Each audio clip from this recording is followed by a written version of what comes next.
Okay, I hope I'm audible to all students who are attending this lecture.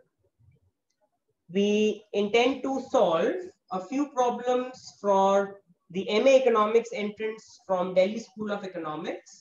So the agenda for this lecture is to solve a few problems from the MA Economics entrance which has come at Delhi School of Economics 2020. Okay, so let's look at the first question. Consider independent and identically distributed random variables x1 to xn with values in the closed interval 0 to 2. Each of these random variables is uniformly distributed on 0 to 2. Okay, we are given that y is max of x1 to xn and we need to find out the mean of y. Okay, so let's quickly solve this question. So this is the first question of the Delhi School of Economics 2020 paper. So what are we given? Let's quickly write this. We are given that x1 to xn are independent and identically distributed random variables, okay, on the interval 0 to 2, and each of these is uniformly distributed. Each of these is uniformly distributed. We are also given that y is equal to the max of x1, x2 to xn, and we need to find the mean value of y.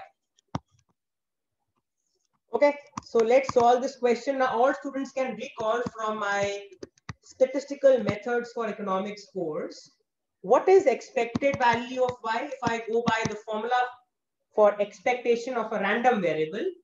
Students have learned in my statistical methods for economics course that the uniform distribution is a continuous distribution.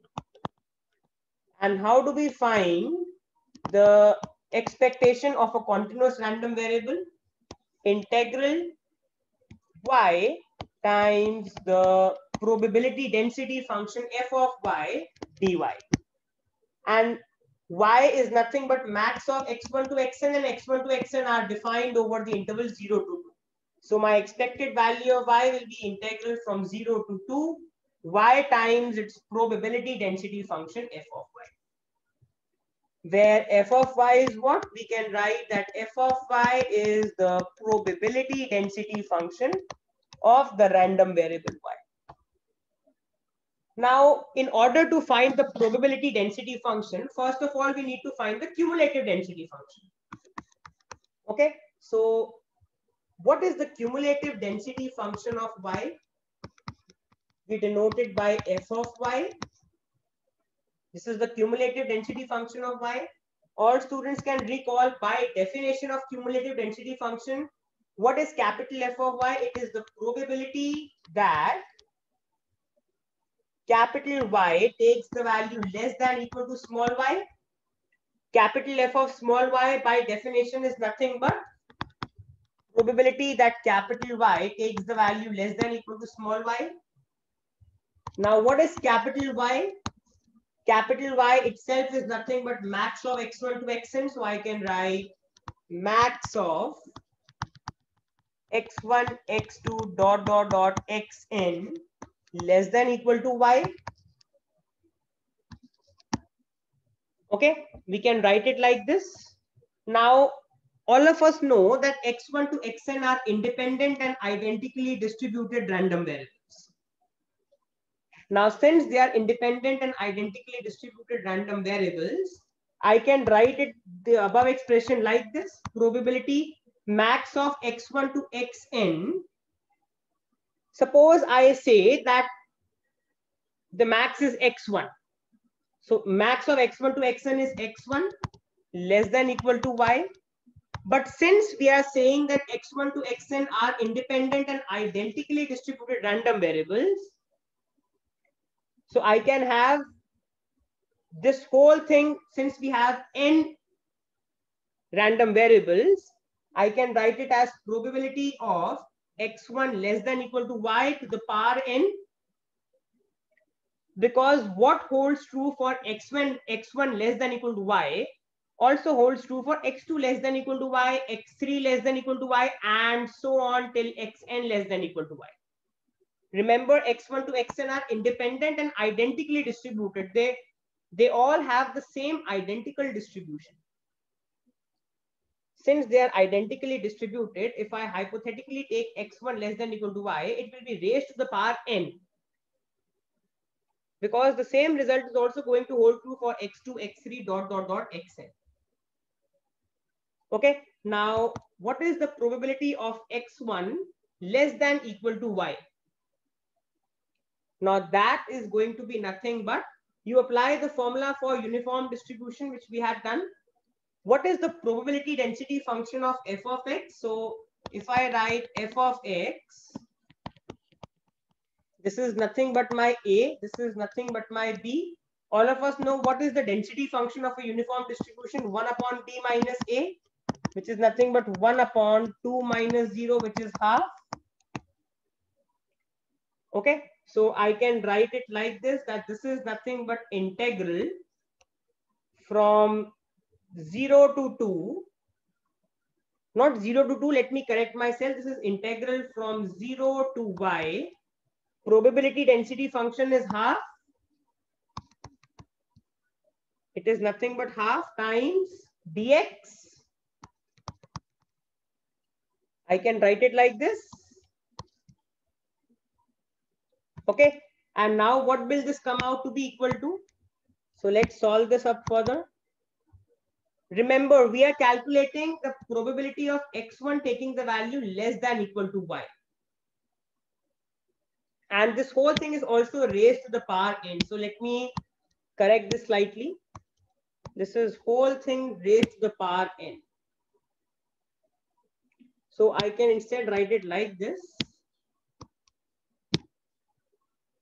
This is whole thing raised to the power n.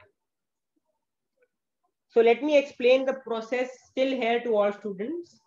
We need to ultimately find this out. For that, we need the probability density function. For the probability density function, we need to find out the cumulative density function. Formula for cumulative density function is capital F of y.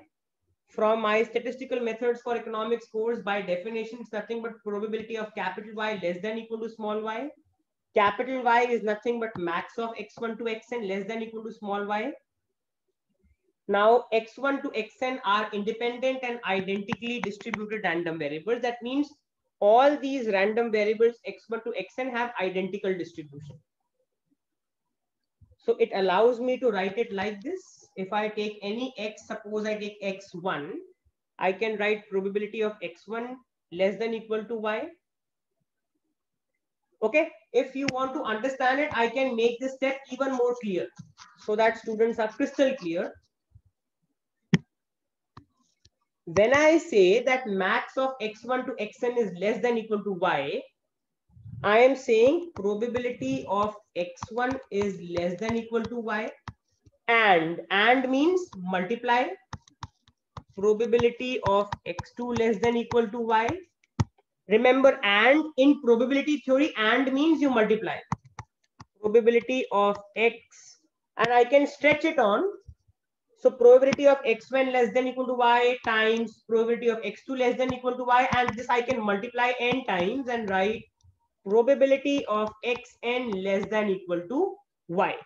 This is small y, so please correct this.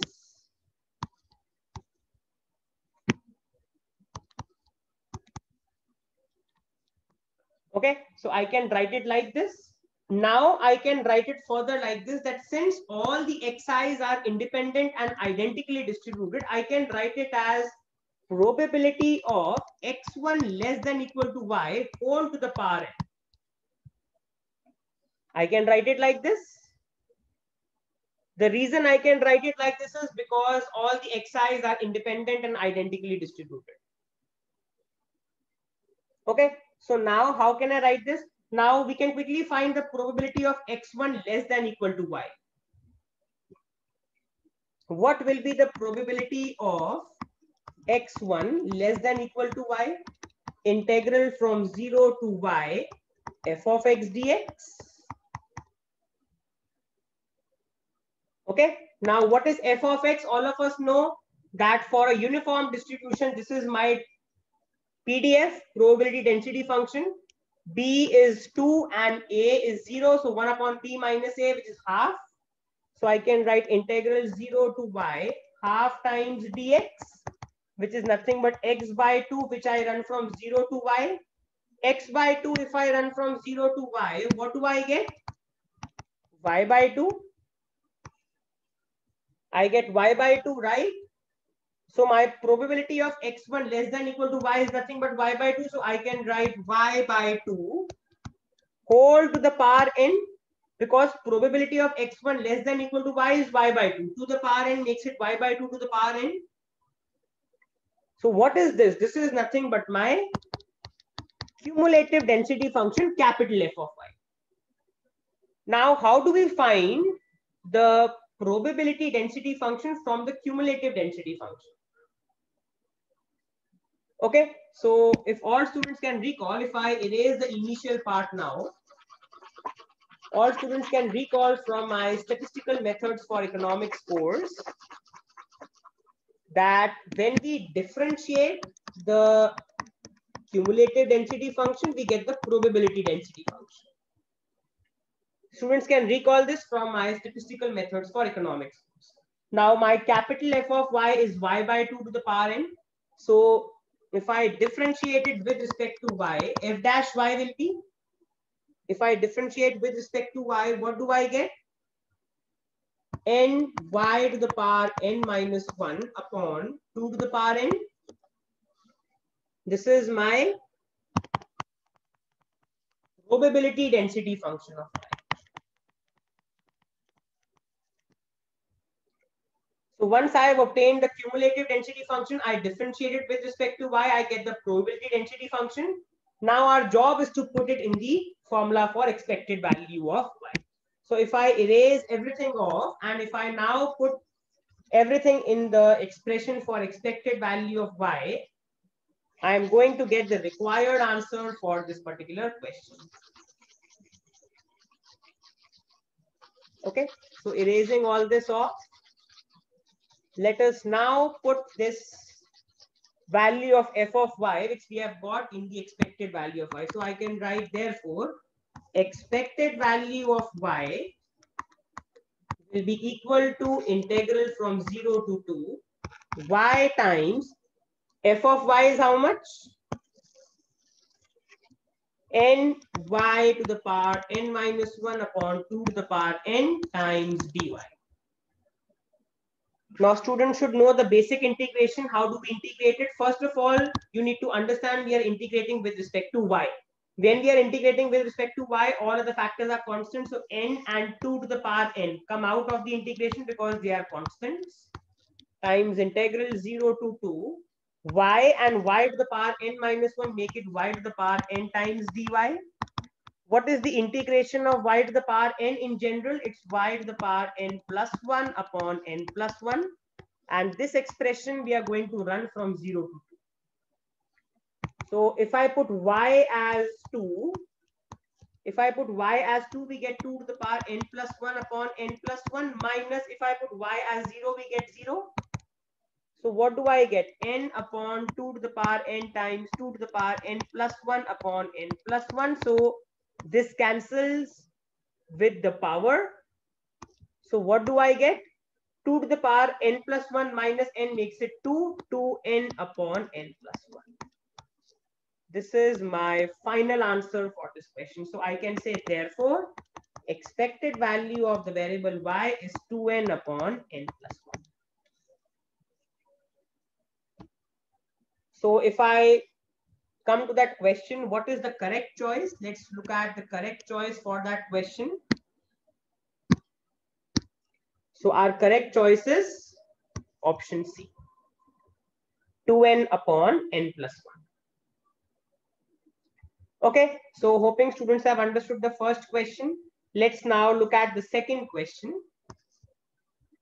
A coin toss has possible outcomes heads and tails. Okay, with probabilities 3/4 and 1/4 respectively. A gambler observes a sequence of tosses of this coin until heads occurs. Let the first head occur on the nth toss. If n is odd, the gambler's prize is minus of 2 to the power n. And if n is even, the gambler's prize is 2 to the power n. We need to find out the expected value of the gambler's prize. Again, you can see that this question requires prior knowledge of the concept of probability and random variables from statistical methods for economics course. Okay, so let's solve this question up. So let's look at the second question. First of all, let us see what all is given to us. Okay, so when we toss a coin, obviously there are two outcomes of this experiment. Either a head comes or a tail comes. Now, probability of a head coming is given to us as 3/4. Probability of a tail coming is given to us as 1/4. Okay, so it's a biased coin. It's biased towards giving a head. Okay, compared to tail. Now, the gambler observes the sequence of these tosses until head occurs. And suppose the first head occurs on the nth toss. Okay, so I can say now what is my random variable? The random variable is going to denote the toss when the first head is going to occur. Now, the question clearly says that the first head occurs on the nth toss. Now, n can be any number. So, I can say let the random variable x denote the toss when the first head occurs. Our random variable x denotes the toss when the first head occurs. Okay, so what will be the density function? What will be the probability density function of this random variable x? Okay, so if you look at the probability, what is the probability that x takes the value n? When I say that probability that x takes the value n, that simply means that my first head is going to occur on the nth toss. Remember, the random variable x denotes the toss when the first head occurs. So x can take values 1, 2, 3, 4, and so on. X equal to 1 will mean what? X equal to 1 means head occurs on the first toss. X equal to 2 means head occurs on the second toss. And I can go on. X equal to n will mean that my head occurs in general on the nth toss. So what will be the density function? If I am going to have a head on the nth toss, that means all my n minus 1 tosses will be tails. N minus 1 tosses will be tails means 1/4 gets multiplied how many times? N minus 1 times, because n minus 1 times we will be having tails. And the nth toss will be giving me a head. So this will be the nth toss. So basically, when I say probability of x taking the value n, it means I am going to get the first head in the nth toss. The first n minus 1 tosses are going to give me tails whose probability is 1/4. So I can write this will be 3/4 to the power n, because 4 is getting multiplied n times and 3 is only 1. So 3/4 to the power n is my probability of x taking the value equal to n. Now we are given the reward function for the gambler. Okay, what are we given? We are also given that if n is odd, the gambler's price is minus of 2 to the power n, and if n is even, the gambler's price is 2 to the power n.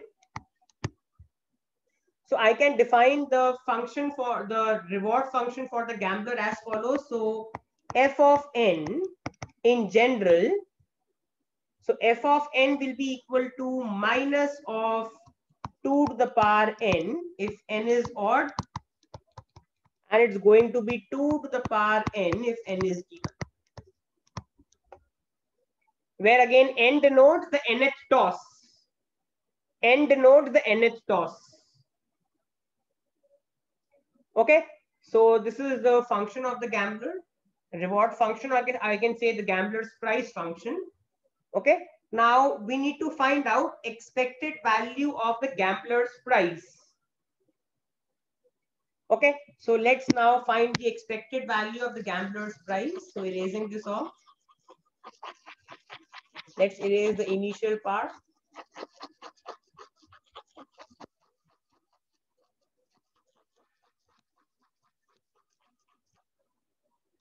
So expected value of the gambler's price.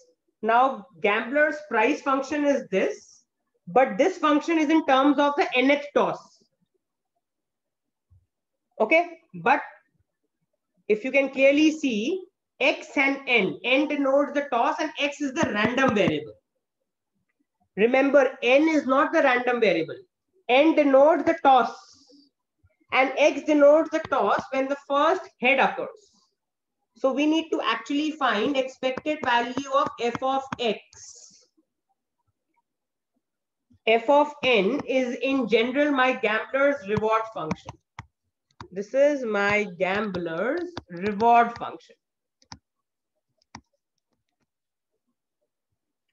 Okay, and you can clearly see that my random variable is x, which simply tells me the toss when the first head occurs. Clearly, if this toss is odd, the gambler's price is minus 2 to the power n. If this toss is even, the gambler's price is 2 to the power n. So what is expected value of f of x? Okay, so I can write it in general as the following. It is going to be the sum of, as j goes on from 1 to infinity, because if you look at the tosses, the number of tosses can take values over all numbers 1, 2, 3, 4, and so on till infinity. Okay, so it's going to take all the integer values, all the positive integer values. So j going from 1 to infinity, f of j into the probability that x takes the value equal to j. This is in general the definition of expectation of a function. Expected value of f of x will be, as j goes on from 1 to infinity, f of j into probability that x takes the value equal to j. Now this I can split into two parts. J can be odd, j can be even. So I can further write it up like this. I can write it as summation as j goes on from 1 to infinity, f of 2j minus 1. 2j minus 1 will be odd, okay, times probability of x taking the value equal to 2j minus 1. Remember, it's f of j into probability of x taking the value equal to j. Now j can be odd or even. Any odd number will be of the form 2j minus 1 times probability of x equal to 2j minus 1 plus, it can be even also. So even would mean f of 2j, 2j is an even number, times probability of x equal to 2j. So understand that this whole term This whole term is coming within the summation. Summation as j goes on from 1 to infinity. Okay, so now our job is to quickly find the values of all these terms from the general values given to us. Okay, so let's quickly work this out and let's see what do we get. So if all of you can see, if I further solve this, so I'm erasing the middle portion of the screen and solving this up further.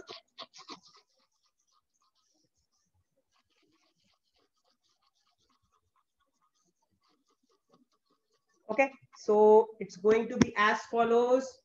So I can write expected value of f of x is going to be summation as j goes on from 1 to infinity. Now, what is f of 2j minus 1? Let's understand what is f of 2j minus 1.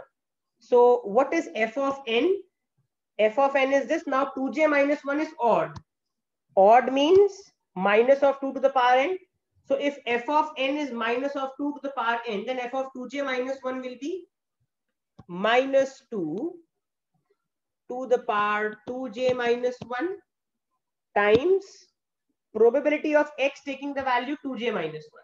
Now all students can recall what was the probability of x taking the value n. We just found it. It was nothing but 3 upon 4 to the power n. So what is the probability of x taking the value 2j minus 1? It's going to be 3 upon 4 to the power 2j minus 1. This is one expression plus what will this be? F of 2j. Now 2j is even. Even means 2 to the power n. If f of n is 2 to the power n, then f of 2j will be 2 to the power 2j times what is the probability of x taking the value exactly 2j? If x taking the value n is 3 upon 4 to the power n, then x taking the value 2j will be 3 upon 4 to the power 2j. Okay, so this is my next term we have, and this whole is within the summation.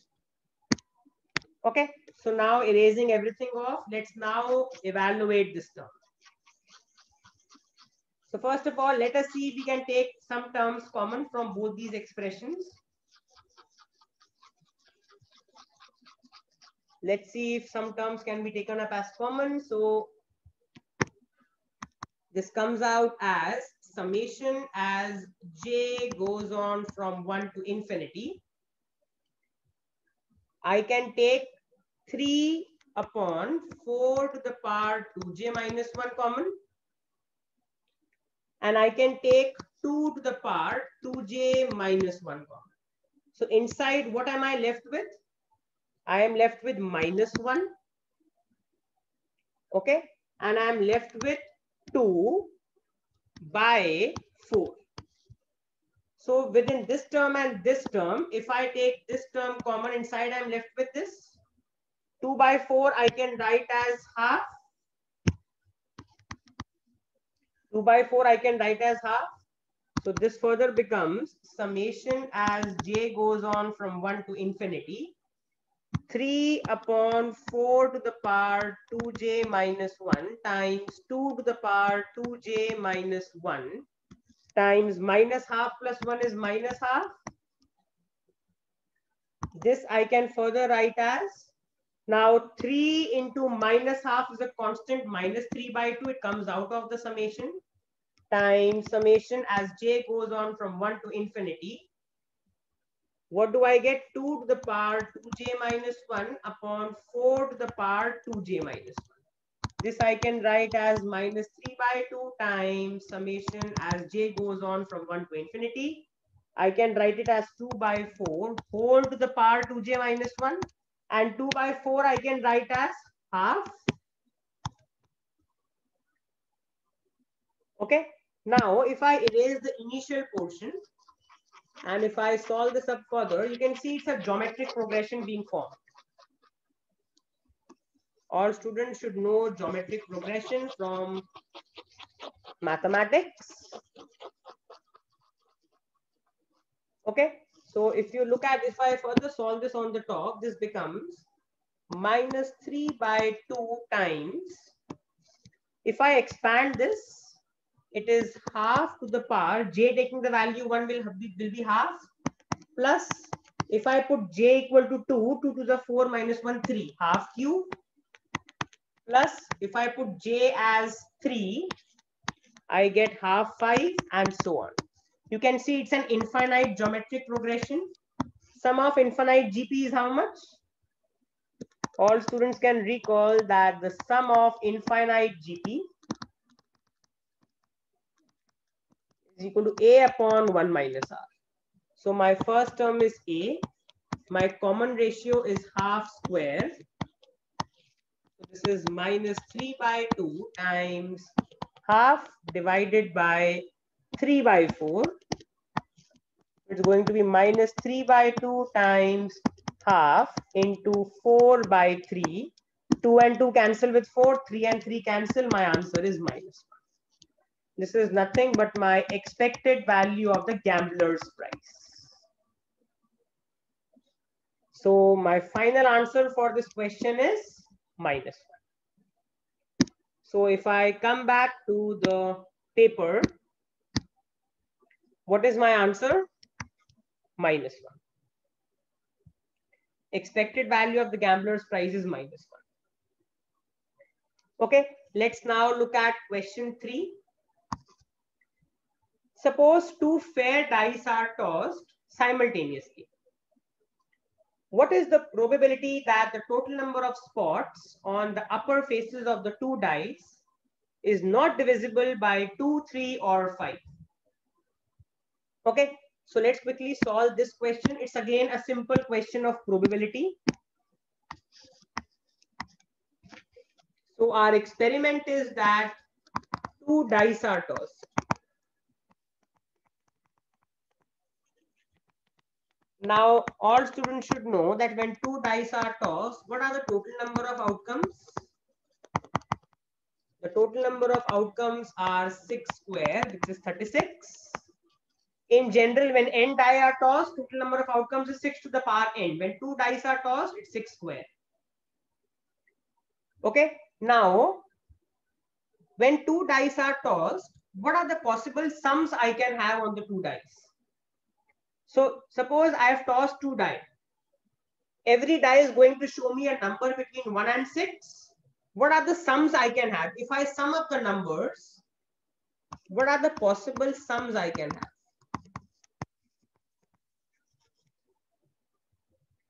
Okay, that is what the question is asking you. What is the probability that the total number of spots? Total number of spots is nothing but the sum of the numbers on the two die. Possible sums I can have is 2, 3, 4, 5, 6, 7, 8, 9, 10, 11, and 12. The highest sum I can have is 6 on both the dice. So 6 plus 6 is going to make it 12. These are the possible sums, or as per the question, I can say the total number of spots. Possible sums or the total number of spots on the upper faces of the two die. Now these should not be divisible by 2, 3, or 5. So we cannot have this because this is divisible by 2. This is divisible by 3. This is divisible by 2. This is divisible by 5. This is divisible by 2 also, 3 also. This is divisible by 2. This is divisible by 3. This is divisible by 2 and 5. This is divisible by 2 also and by 3 also. That means we only have two numbers, two sums. We only have these two sums, 7 and 11. That means the only outcomes, favorable number of outcomes will be that either the sum of the two numbers should be 7 or the sum of two numbers should be 11.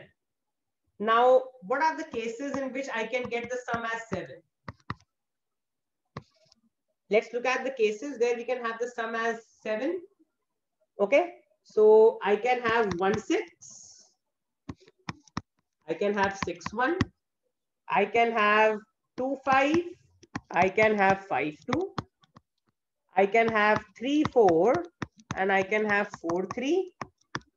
Okay, these are the cases for getting a 7. And what are the cases in which I can have an 11? Either I have 6, 5 or I have 5, 6. So what are my favorable number of outcomes? I want either the sum to be 7 or 11 because they are not divisible by 2, 3 and 5. 2, 3 or 5. So in order to get 7 or 11, the favorable number of outcomes 1, 2, 3, 4, 5, 6, 7, 8. Total favorable number of outcomes is 8. Total number of outcomes is 36. So I can say required probability. Required probability is total favorable number of outcomes divided by total number of outcomes. 8 by 36 is how much? 4 2s are 4 9s. So my final answer for this question is 2 by 9. Okay, so if I come back to the lecture note, the final answer for question 3 is 2 by 9. Okay, so students, this is where I intend to stop in this particular lecture. The objective was to solve the first 3 questions of the MA Economics entrance paper, which has come at Delhi School of Economics year 2020. We intend to look at discussion from question 4 onwards in the next lecture of solving the papers for the D School entrance. So from question 4 onwards, we take it up for discussion in the next lecture. So I hope all students have enjoyed this lecture. Any doubt, you may unmute your mic and ask, or call up or mail me your doubts at divineschoolofeconomics@gmail.com. So this is where I stop in this lecture.